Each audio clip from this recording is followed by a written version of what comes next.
ರಕ್ಷಣೆ ಹೊಂದಿದಂತ ಒಂದೊಂದು ಮಕ್ಕಳಿಗೆ ಪರಿಶುದ್ಧಾತ್ಮನ ಮುಖ್ಯವಾದವನು. ನಿನ್ನ ನಡೆದುಕೊಂಡು ಹೋಗುವವನು ಪರಿಶುದ್ಧಾತ್ಮನು ಮಾತ್ರ, ನಿನ್ನನ್ನು ಬೋಧಿಸುವವನು ಪರಿಶುದ್ಧಾತ್ಮನ ಮಾತ್ರ, ನಿನ್ನನ್ನು ಬಲಪಡಿಸುವ ಆತನ ಪರಿಶುದ್ಧಾತ್ಮನ ಮಾತ್ರ. ಪರಿಶುದ್ಧಾತ್ಮನು ಇರುವಂತ ಒಬ್ಬ ಮನುಷ್ಯನ ಜೀವಿತ, ಪರಿಶುದ್ಧಾತ್ಮನ ಇಲ್ಲದೆ ಇರುವಂತ ಒಂದು ಮನುಷ್ಯನ ಜೀವಿತ ಯಾವ ರೀತಿಯಾಗಿ ಇರುತ್ತೆ? ದೇವರ ಭಯ ಇಲ್ಲದೆ, ದೇವರ ಒಂದು ಆಲೋಚನೆ ಇಲ್ಲದೆ, ಪರಿಶುದ್ಧಾತ್ಮನ ಒಂದು ಐಕ್ಯ ಇಲ್ಲದೆ ಜೀವಿಸುವಂತ ಮನೆಗಳಲ್ಲಿ ವಾಕ್ಯ ಬರೆಯಲ್ಪಟ್ಟಿದೆ, ಆ ಮನೆಗಳಲ್ಲಿ ಮುಳ್ಳುಗಳು ಬೆಳೆಯುತ್ತವೆ. ಮುಳ್ಳುಗಳು ಎಂಬುದಾಗಿ ಹೇಳುವಾಗ ಅನೇಕ ಕಷ್ಟಗಳು, ಅನೇಕ ಹೋರಾಟಗಳು, ಅನೇಕ ಸಮಸ್ಯೆಗಳು, ಅನೇಕ ವ್ಯಾಧಿಗಳು ನಡೆಯುತ್ತವಂತೆ.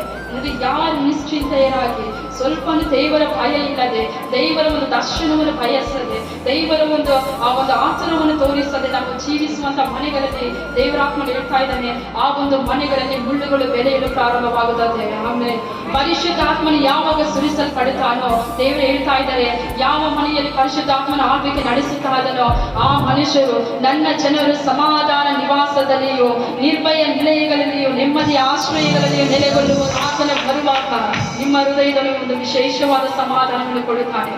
ನಿರ್ಭಯ ಅಂದ್ರೆ ಭಯ ಇಲ್ಲದವರಾಗಿ ಜೀವಿಸುವಂತೆ ಕರ್ತನು ಮಾಡುತ್ತಾನೆ.